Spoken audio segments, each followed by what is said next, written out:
Hello friends जय जगन्नाथ। आम आलोचना करुँच ओडिया साहित्य इतिहास डॉक्टर सुरेंद्र कुमार महाराणा एवं आम आलोचना करुँच कवि विषय राधानाथ जो रचनावली रही से संपर्क में आम आलोचना आम नंदीकेश्वरी की आलोचना कर जोटि 1887 मसीह प्रकाश पाई। आज आम दुईटी कवि को आलोचना करवा उषा एवं पार्वती दुईटी आम गोटे आलोचना करवा पार्वती सॉरी आम चिलिका को आलोचना करवा कहीं पार्वती याद देना विशेष तो आम जो जो रही संकलन पुस्तक जो सब रही जो ग्रंथावली सब रही से ग्रंथावली की आम देखा संकलन नुहे सॉरी ग्रंथावली की आम देखा ठीक अच्छे। उषा और चिलिका आज दुईटी को आम आलोचना करवा ओके। आसतु देखने राधानाथ राय उषा काव्य कौन हो देख उषा काव्य प्राच्य पाश्चात्य प्राच्य उषा किए उषाहरण मन पकाओ महाभारत तो जहा हो उषा काव्यटी पाश्चात्य और प्राच्य कहानीर समन्वित रूप होइछि। नुरुपुर राजकन्या उषा शिकार में जपरी निपुण दौड़े सेहीपरि अप्रतिद्वंदिनी अटे किए से नुरुपुर राजकन्या उषा किए ना नुरुपुर राजकन्या से दौड़े बहुत निपुण अटे ठीक अच्छे। से यौवन अवस्था उपनीत होगापर ता पिता घोषणा कले जे दौड़े उषा को जो युवक परास्त कर जामात हो जई हम उषा द्वारा पराजित युवकर शिरच्छेद हम जी उषा ठार माने हूँ हारीज ता बेक कटा हम आे जीतिज बाहब उषा को बह करने आसी बहु राजपुत्र निज प्राण हराइले शेष प्रतियोगितार भाग ने निमंते सेठारे पहुँचले हेमपुर राज्यर राजपुत्र जयंत आसिक पहुँचले किए जयंत उषा आसिक पहुँचले किए ना जयंत आसिक पहुँचले हेमपुर राज्यर राजकुमार से पूर्वर कार्तिकेय को संतुष्ट करते अर्थात जो जयंत कौन करते ना पूर्वर कार्तिक को संतुष्ट करते साहाय्य पाइबार प्रतिश्रुति पाई कार्तिकेय को स्मरण कर से तीनोटी स्वर्ण कमल प्राप्त है तीन टा सोनार पद्मफूल आनिले प्रतियोगिता समय से गोटी गोटी कर स्वर्ण कमल को माने दौड़ुवा रास्त पकईदे एगुड़ी को उठाई नेबार उषा किसी समय नेबा द्वारा जयंत प्रतियोगितार विजय लाभ कले एवं शर्तानुसार जयंत और उषार विवाह उत्सव अनुष्ठित है मात्र बेदी उपरे उभयंकर मृत्यु है। यही मर्मान्तुत घटना देखि उषा पिता ज्ञान लोप है एवं स्वप्न स्वयं काली उषा और जयंतर पूर्वजन्म वृत्तांत वर्णना करी कहले जे सेमाने अभिशप्त गंधर्व थिले और अप्सरा थिले शापमोचन हेबारु सेमाने स्वर्ग को फेरी जाइछन्ति।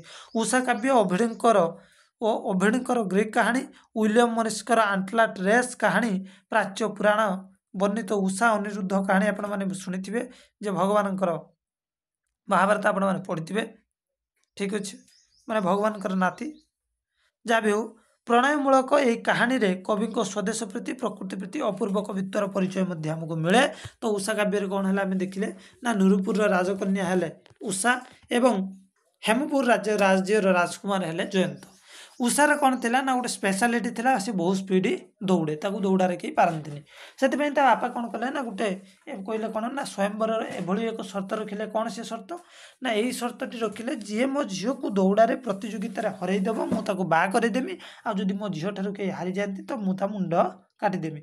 अनेक राजकुमार आइले हारिकी निज प्राण देखी गले शेष जयंत आसिले जयंत कौन कले ना कार्तिकेय पूर्वर वर पाई जे तांको कहीं परास्त करें ना ठीक अच्छे ना सॉरी कतरू माने भक्ति बल प्रसन्न करते किसी जहाँ कहती प्रोत्साहन पाई जे भविष्य काल में कार्तिक सहायता करेंगे ये प्रतिश्रुति आनी तापर कौन कले ना सही कथा अनुसार ये कौन कले ना जयंत कार्तिक को स्मरण करी तीन टा सोनार पद्मफूल आनिले एवं उषा सहित दौड़ारे लगिले ये उषा अनिरुद्ध सांग होगी दौड़ुं सोनार पद्म गोटे गोटे गोटे गोटे बाटर पकई चलले उठेते उठेते टिके राजकन्या उषा लेट कले यही समय अनिरुद्ध दौड़िकी कौन कला ना सॉरी उषा तापर कौन कले ना आमर जयंत दौड़िले दौड़िकी जीतीगले शेष उभयंकर बह स्थिर है बह बेदे दी जनकर मृत्यु है बापा माँ हठात चमकी पड़े ये कि घटना कौन है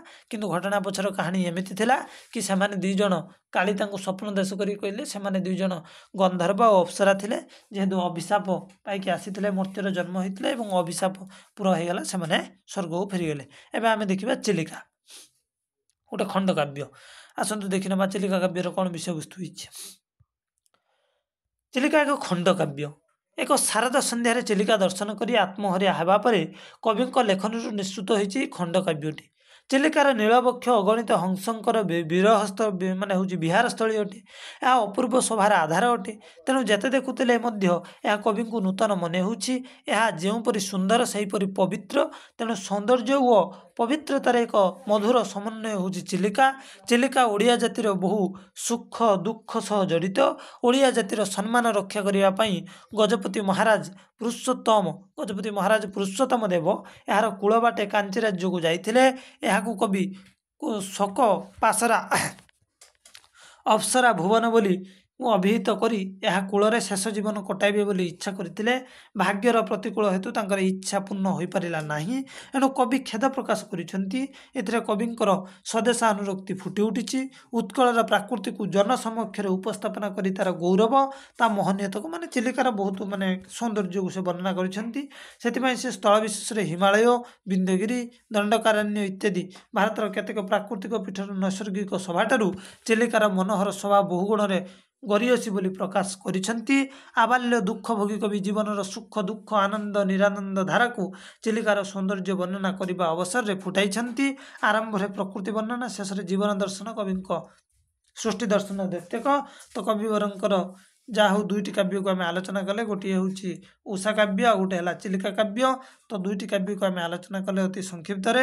ପୁଣି ପରବର୍ତ୍ତୀ ଅବସ୍ଥାରେ ଆମେ ମହାଯାତ୍ରା କାବ୍ୟକୁ ମଧ୍ୟ କ'ଣ କରିବା ନା ଆଲୋଚନା କରିବା।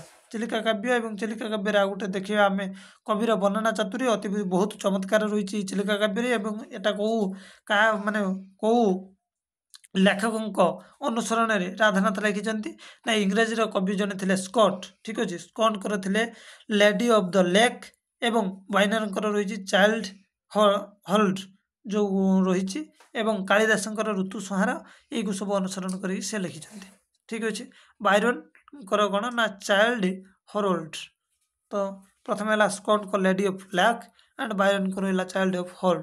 ଠିକ୍ ଅଛି, ଏଇକୁ ଅନୁସରଣ କରି କବି ଲେଖିଛନ୍ତି ଏବଂ ସଂସ୍କୃତର ଯେଉଁ କାଳିଦାସଙ୍କର ମଧ୍ୟ ଅନୁସରଣ କରିକି ଲେଖିଛନ୍ତି। ଠିକ୍ ଅଛି, ଏଇ ଦୁଇ ଜଣଙ୍କ ନାଁ ରଖିବ ସ୍କଟ୍ ଆଣ୍ଡ ବାଇରନ, କାହିଁକିନା ଏଟା ନେଟ୍ ହଉ କି ଏସ୍ଏସ୍ବି ହଉ ପଡ଼ିପାରେ।